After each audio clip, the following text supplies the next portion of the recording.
Good evening, not your average church girl. Bienvenidos. No soy tu chica típica de la iglesia. Yo soy la fundadora y prima dama el ministerio. No soy tu chica típica de la iglesia. Good evening, everyone. I am Christine Lockridge, and I am the CEO and founder of Not Your Average Church Girl. I am really excited to have our conversation today and to continue our series on our church girl conversations in regards to our first principle, accept that you are chosen. And we have several conversations all the time to our members and those who follow us about how it is important for us to find our assignment. Our assignment can be in multiple different industries, whether it's engineering, education, music. And we have had several ladies come each Sunday this month and share with us what they have done, the projects they're working on, the assignments that God has given them. And so I'm really excited. So when you all come in on tonight, make sure that you share. And if you have any questions, please be sure to put those questions in the comments, even if you are watching this live during a replay, because we want to be able to connect with you and further our conversation. So without further ado, I am going to introduce us to Miss Branta Lockett. Hello. Hi, thank you. Thanks for having me. Yes, I'm so excited to have you. Also, this is also special because she is my soror. Yes. So we are here. We are both a part of Sigma Gamma Sorority Incorporated. Yes. So we are excited to just have this moment to chat. So Branta, you're familiar with Not Your Average Church Girl, and you have been a supporter pretty much since the inception. And I'm thankful to have you come because this month we have been talking about our assignment. And so this is exciting because you are the executive director of 5280 Freedom School. Woo-woo! All the way in Denver, Colorado. So I'm so excited to have this conversation. So I kind of just want to give you the floor and just kind of tell us a little bit about you, where you're from, your hobbies, what you like before we get into the nitty-gritty. Okay, cool. Well, like Christine said, I'm Branta Lockett. I grew up in Miami, Florida, and I went to college in Nashville, Tennessee at Vanderbilt University. After that, I went on to get 2 master's degrees because, I love learning. Absolutely. And then currently I'm in a doctorate program right now in educational leadership. So my hobbies, I love shopping, traveling. I'm traveling on the 25th to go back home to Miami. Super excited about that. I have a golden doodle. He's turning 2 on Friday, and he's my baby. Yeah, he's my baby, and he knows it. And it's ridiculous at this point because I'm like the person, like, dogs don't go on the bed. Yes. And he was like, no. So I was gonna be like, he'll wait for me to be like in my deepest sleep and like jump in the bed, but then take over. So we're working through that, but I consider him a hobby because he's like obsessed with me, and it requires a lot. Yes, I feel like you celebrated his birthday not too long ago. I feel like I saw that on Instagram, like with a hat. Did I imagine that? Oh, yeah. So that was my birthday. My birthday was on the 7th. Yeah. So he was helping me celebrate. We're going to celebrate his birthday on Friday. Yeah. I love it. He's really a part of your family. He's a part of you. He is. Yes. That is so funny. Well, Thank you for being here. How is the weather in Denver, by the way? It's cold. Today it's really cold, but it's not snowy. So I'm grateful for that. Right. I miss Denver's weather because usually, not all the time, but typically it would melt pretty fast. In New York, sis, it stays until it wants to go. So I miss that part of Denver. And it gets like dirty, right? And it gets gross and dirty and muddy and yes. So thank you for sharing all of those fun facts. And again, as you all come in, make sure that you put any questions, make sure that you share as we have this dialogue. So as you mentioned, you have 2 masters, you're in a PhD program. So education is obviously a really big factor for you. And so I'm curious for you to just share with us your process in the education field. Yeah, I will say it started at birth. My mom is a music teacher, and she instilled the love of learning in us, the love of reading and exploration. And my dad's a journalist, and so that also requires like some discovery and writing. And so that's where it started. But I will say as I grew, when I was in high school, I was in the IB magnet program. And, it was an experience as like one of the few Black students in that. It was an experience. I learned that I was like, oh, there's some differences here. Right. Like, just by like how, just by our race, things are different, right? Because we all had like similar socioeconomic backgrounds. But I was like, I'm just gonna keep living life. Let's see what happens next. And so then I went to Vanderbilt, which is a predominantly white institution. And I was like, oh, this is different. It was like a culture shock, right? And I had to find my people fast, like find the church that I was going to go to fast, find like really good friends fast. But then after that, I graduated and I was back home and my mom was like, you need to be back in school. You need to figure out what you're going to do. I was like, I don't know what I want to do. Yeah. Right. And part of that was when I was younger, I always thought I was going to be a pediatrician. Okay. Then I went to college and I was like, no, I don't want I don't want that. But I was like, but I do want to work with kids. And so when I was home following undergrad, I worked as a substitute teacher. I was also a reading tutor. And I also facilitated this program with students who had been arrested for minor offenses. And it was a part of probation. And with those 3 jobs, I was like pretty much working them at the same time. Wow. I was like, okay, there's something here because I'm with kids. I love working with kids.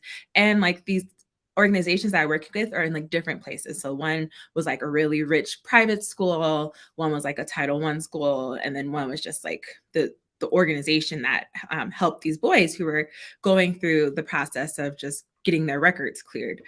And I was like, okay, outside of race, I'm seeing another difference here in education and access, and it's around money, right? And so when I was thinking about my next steps, I was like, okay, I'll go to grad school. I had a wonderful professor who kind of guided me on the path of like, she's like, go to like either a school of education or school of theology. And I was like, I don't really want to be a preacher or anything. Not knowing much about like what I could have done with a theology degree, but I was like, I want to go to education. So I studied education policy. And that was actually in Rhode Island. So you talk about that snow that stays forever. Yeah. So I used to live in Boston, Massachusetts. So I understand. Yeah. Like the first time I fell on ice, I was like, ooh, okay. But like once I got that master's, I was like, okay, what do I do next? And I was like, I was applying for jobs all over. And one of the offers I got was to teach in Denver. At the school that you taught at. Yes, yes, ma'am. Look at that. Yes. And I was like, okay, that school wasn't the best fit, but it was like, I still enjoyed teaching. At the time I was teaching kindergarten. So I was like, let me try some older grades. And so after that, I switched schools, still taught in Denver, and I taught 3rd grade and I taught 5th grade. And I love 3rd grade. Like for me, that's the perfect age. I love 3rd grade too. Yeah. But then afterwards, the pandemic happened. And the pandemic year, that 2019-2020 school year was actually pretty tough, really tough for me. And I was like, I don't know if I want to teach anymore, right? I've had those conversations several times with myself, but that time I was like, I really don't know. So I like applied for some other jobs. And I got a job in Denver Public Schools central office. So there I was supporting teacher leaders, right? And so I love that. However, I was still working with kids on the side through the work with BLM 5280. And so we were having summer camps and we were having Saturday schools. And from there, I got the opportunity to become an executive director and open a charter school. And so we went through that whole process of applying for a charter and going through the interview, and we had to go to the State Board of Education to appeal, but we finally got the green light from DPS in September. And we're moving from there. Yes, so exciting. So tell us more about the history, the mission of 5280, why it started, why it's called 5280 for those who may not be familiar. Yeah, so I won't forget. 5280 is the elevation of Denver, and so it's 5,280 feet, which is a mile. That's why they call it the mile. That's why they call it the mile high speed. Funny story. Let me just interject. I had a friend from Buffalo. No. Well, she was in Rochester, and she came to Denver, And sis was struggling with elevation. We had to go to Dick's Sporting Goods and get her some oxygen. Like, it was real. So y'all, if you don't live in Denver, it can be real. So make sure that, and drink a lot of water when you go to water. Yes. Yeah, water. Pace yourself. Yes. Yes. Yes. I just thought of that when you said that. Yes. Elevation. Yeah. So yeah, I was a member of BLM 5280. Probably like a year after I moved to Denver, I joined BLM 5280, and we had different squads. And so the squad that I joined was the education squad, of course. Right. So it was a group of Black teachers in Denver, Aurora, Cherry Creek. And we came together and we would just like try to figure out ways to support Black students. And so one day we decided to do a summer camp, and that was in 2018. And it was like, I kind of like in the one room schoolhouse is what it felt like. We had like one classroom, we had all these kids. We didn't have like outdoor play. It was, wow, we didn't know what we're doing, right? But it was a wonderful week-long experience that was so different than what was happening in schools, right? And so like for the teachers, it was such a liberating and freeing and safe space, a place where you could just like be yourself and breathe and interact and love on the kids the way that they want to be loved. Yes. And so after that, we're like, okay, we'll do another one. And we learned from our lessons from that summer camp, and we did another one, doubled in enrollment. That's awesome. Yeah. And then the following year, pandemic. And so we like hosted it virtually. And again, enrollment increased even with it being virtual. So 2021, we were like back in person. We said, let's do it for 2 weeks and let's do full days. Wow. Yeah. Right. It was, yeah. And that was a huge jump. Like it was from a week, right? Yeah. Yeah. To then virtual, to then, we're back together. We're going to do it 2 weeks. That's wild. Go ahead. And full days. Because before we were only doing half days, right? So we were like, that's let's wild. just go big. And that's when we had our largest enrollment. And we actually had to have a wait list that year. Wow, that's exciting. We had field trips, and we had all types of community members come in. But a lot of times what our students and our families and the teachers were saying, they were just like, there's no other place like this for us. And, it feels so different, and students are engaged in this way that you can like feel it. It's just like pure joy. And, people, the problem kids, and it's like, you didn't see that. I remember like some of the students that I actually like worked at the same school that they went to during the school year, like they would get in trouble all the time. And I'm like, what's going on? Yeah, you're fine over here. So what's going on over here? Yeah. One of them, I told the teacher, I was like, just send them to my class every morning. We're going to have a little check-in. Right? That's the best way to do it. Yes. Get yourself in order. Yes. I get it. I was like, what's the goal today? All right, let's do it. And then get it done. Right. But I think it was like, I don't know what it's about, like us being able to hold our kids accountable. Right. Yeah. In a loving way. And they respond to that. But yeah, our families were saying, we need more. Students said, we need more. And they were like, can y'all open a school? And we were like, open a school. Wow. But then we got funding. Progression. Yeah, right. Okay. Yeah. And then we got funding to pay for a salary for me. That means that I could quit my other job and do this full time. And I was like, oh, it got real. Yes, it got real. It got real in November 2021.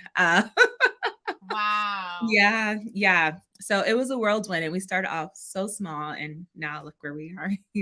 That is an amazing story. Yes. I love this. Yes. So tell me about the curriculum, what you all like taught, the activities that you did that led up to this, because I'm interested to hear just what the kids received, because there may be parents who are watching that live in Denver and, they're getting this information. I think it's important for us to kind of discuss that.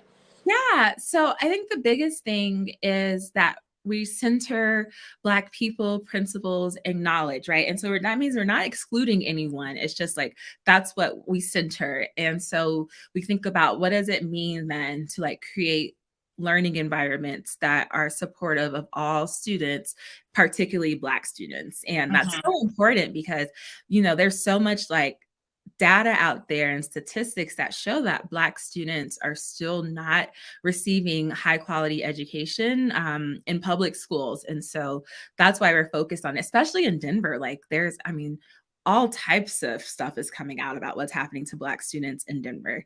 And it's not okay, right? Yeah. And so, I think that's where it starts. Like our culture, our school culture, our behavior systems, like just how we think about our interactions with children. It centers our most marginalized babies, right? And so I think it's the first start. And then we also just make sure the things that we're teaching are relevant to children, right? And so we still teach them to have like a love of literacy, and they'll also learn, right? Learn how to read. Right. But they'll get books with people that look like them, right. stories to them, right?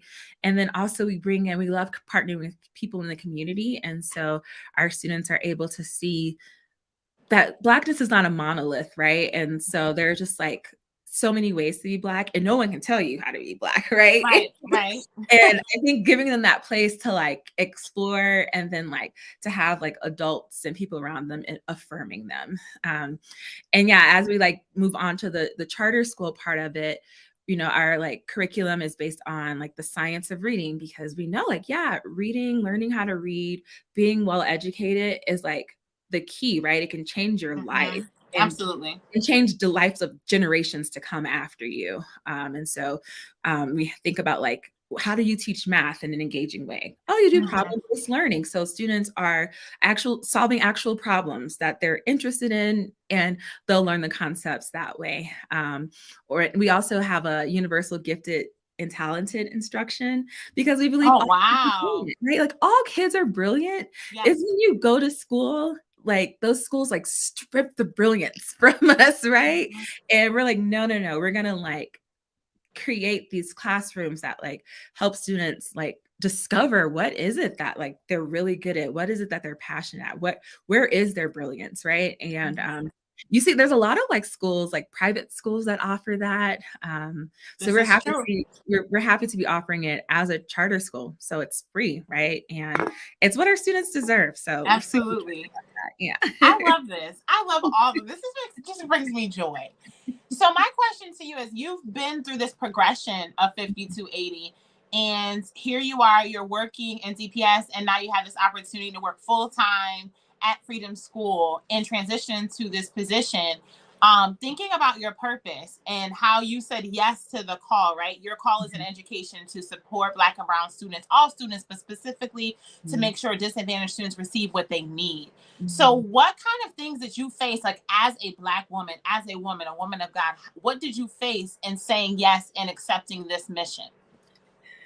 It's hard, right? Like, I think to quit my job that was stable and like, I knew I was going to have it forever if I wanted to be there. Right. I could have been there forever. It's a faith step. Yeah. To be like, I'm going to walk away and I'm going to try this thing that is so much out of my hands, right? Like I can't control if they approve this charter. Once we get the charter, I can't control if people choose to come to us, but I had to believe and have faith that like God was opening this door, which means then that it was going to work out. Yes. Right. But it was hard, right? It was hard. I was having conversations like, do I really want to do? Yes. And it's a lot of work. Starting is a lot of work. So yeah, I think I just really had to, but just the way things were aligning, God was like showing me like, yes, this is it. This is what you wanted. Yeah. Right. Like, I love this. Yeah. Like if sometimes like God shows you something and you already know, like if I deviate from this. Yes. I'm messing up. Right. I love this. Yes. I love this story. I'm like really having pure joy right now. I'm excited for you. Just about like all the conversations we've had in the past. Can you talk about like specific trainings or programs that you were a part of that helped develop you to where you are now? Yeah. I will start just saying by like the first school that I taught at was it was tough, right? Yeah. And I think it was against a lot of things that I like believe in my core value. And I was not happy. I was not happy there. And so that became the model of like, environments I don't want to be in, right? Yeah, So, no, that makes sense. You get the sense of that and you run. I think there's a lot of like on the job training that comes as a teacher. It's like a fast learning curve, and you either learn it or you get like ran up out of there. This is true. Yeah, like Sorry, I'm just like laughing of teachers that I know who have like just left positions like fourth weekend. Like, whoa, sis. I don't know what you're gonna do. Right. Yes. And for me, it was like the love of kids kept me in there, right? Because all the other things, I was like, ooh, this is I can do without. I get it. Yeah, but as far as like formal training, I was a part of Moonshot School Launchers Fellowship. I was a part of the cohort 1. And so that was a time for me to really explore this idea of like, if I opened a school, what would it be? And we learned how to like work with community and not like to community. And so I think that's something that makes 5280 Freedom School so special, is that we really are like designed by the community, and everything that we do, big decisions that we make, are because it's what community is asking us to do. But it's so fun. When I was in that fellowship, I was actually planning like a arts integrated school. And so I was all about like, we're going to do arts integration. We're going to teach math through dance and social. I remember you mentioning that to me. Yeah, I remember that. Yeah, but then talk about alignment, right? But what was happening on the side was that I was doing this other liberatory work in this space with BLM 5280, and I was like, and that felt better for me, right? Yeah, and I'm trying to think, what else did I do? I did their residency. Moonshot had a residency. I did that. And I think a lot of it too, I just had like great mentors. I found using a lot of Black women actually to just like kind of help guide me or be thought partners or encourage me. Yeah. And I think like now I'm like back in school. So that's like more formal training. Yeah. I love it. I think I forgot the question. No, you're fine. This is all really good. The question was basically asking you what trainings, what different programs were you a part of that have supported you to get to where you are, and you answered perfectly. So if anyone is in Denver, they can participate in Moonshot. Yes. Yeah. Moonshot just started their 6th cohort. Wow. Time flies. Right. You remember when I was like fresh in Moonshot? Yeah. I went to their showcase recently, and they have some really good ideas coming out from there. So yeah, if you're like interested in starting like programs or a school that has like an education focus, any type of education focus, I would definitely say check out Moonshot. All right. Shout out to Moonshot. I love this. So for those of the people who are watching now and just the replay, what are some things that we can do to support you and support this school with any upcoming endeavors, or just in general? What can we do to help support so that we can see, like, I don't know if you see this, but multiple schools of 5280. I don't know if that's in the atmosphere, but just curious, what can we do to support you? Yeah. So if you're in Denver or near Denver, or you know people in Denver, near Denver, who have students who are going to kindergarten or 1st grade in fall 23, so that's next school year, have them check us out, 5280freedomschool.com. And our next big endeavor, like this is like our biggest milestone, our biggest obstacle that we have to overcome, is that we have to actually have 52 students enroll by the end of DPS's round 1 of choice. So that opens January 13th and closes February 14th. And if we don't get those 52 students enrolled, then it's not going to be good. So no, you're going to get them 52 students. Okay. Yeah. In Jesus' name, period. They're all coming. Yes. So you're going to have 62. Okay. For abundance. Yes. Thank you. So yes, if you want to learn more, definitely go on our website, email us, submit an intent to enroll form. It's non-binding, but it just puts your name on our list. And I'm actually going to be calling like people on our list this week to like just have y'all sign your kids up right now. Yeah. So yeah, I'm very open to answering questions. Like if you have any questions, concerns, like reach out to me. You can message me on Facebook. You have my name here. Yeah, but That's our biggest one. After that, I think it's going to be pretty smooth. Yes, it's Yeah. already smooth. It's already done. 52, 62. Yeah. What's the Yes. big deal? They're all Amen. there. Yes. Yeah, I love this. I love this. So I kind of just want to leave the floor open to you to just encourage any woman who may be in the education fields or kind of figuring things out in this field, in this industry, and may even want to aspire to open up a school and support a school as you have. Just what advice or encouragement you would like to give them tonight? I think the first one is definitely finding your support system, having a really strong support system. And you want it to be like people in various places. You don't want all those people to be from your school, right? You don't want it to all be teacher friends. So find like your church family, your family, friends, teachers, educators in other schools, because it's hard.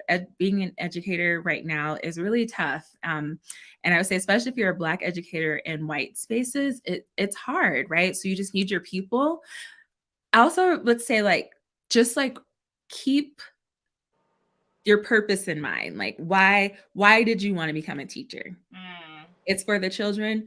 Okay, then focus on the children, because they're going to be all these distractions from like administration, other teachers, the district, right? And it's like, but if you really go back and like, okay, I'm here for these babies, that will push you through and that will keep you going.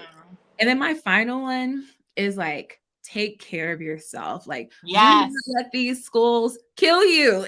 Like, don't let them kill you, because they will kill you and just replace you, right? So take care of yourself, take your time. I love you.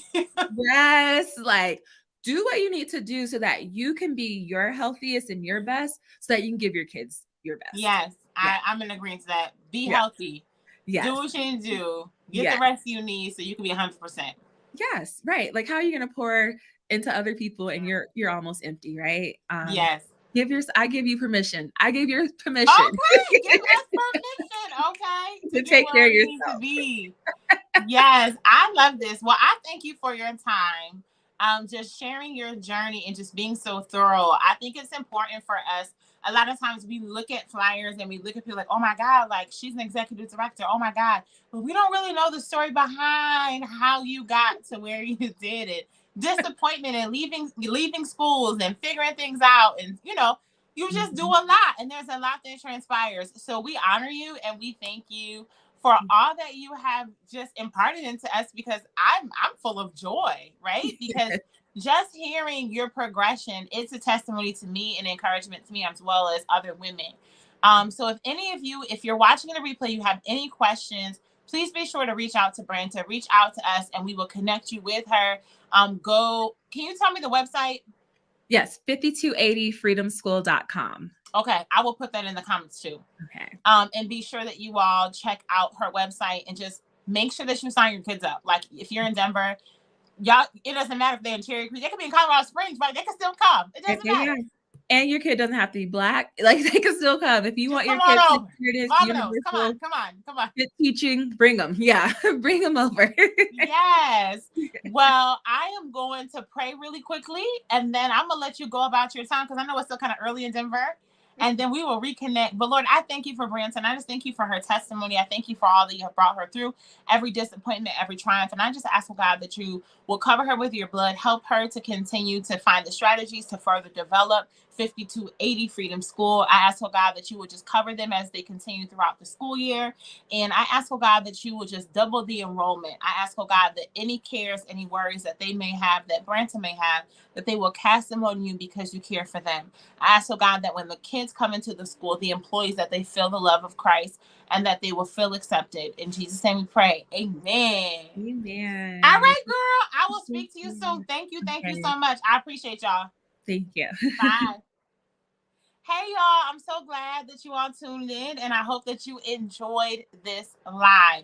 It is so important for us to find our assignment. And again, as we reiterated at the beginning of this live, that your assignment may not be writing a book. It may not be having a social media platform.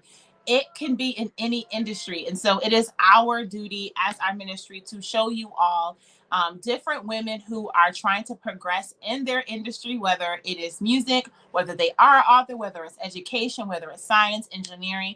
And we plan to have more conversations the beginning of the new year, because we are going to be celebrating Christmas. So we are going to take a pause on this series, but get ready, because we're going to have more phenomenal women come and talk to us and share their testimony. I just want to remind you that when God tells you to do something, do it. And when you do it, he will provide the way. Branta just shared she was at a full-time job in the public school system and decided to step out on faith and become an executive director of a charter school that supports children in special needs, that supports kids of Black and brown cultures. And I'm really excited for her and what God has done. So again, make sure that you sign your children up. You do not have to be Black to sign up. You can be of any culture, but they're being sure that they represent the culture of Black and brown students. I'm so thankful, so excited. So we will see you all next year with our series. We'll pick back up, but throughout the next week and the following week, we will still have our lives sporadically to encourage women that are interested in our ministry, but more so that are interested in learning how to further develop their relationship with God. So again, when God tells you to do something, do it. And when you do it, he will provide the way. Jesus te ama. Jesus loves you. Adios.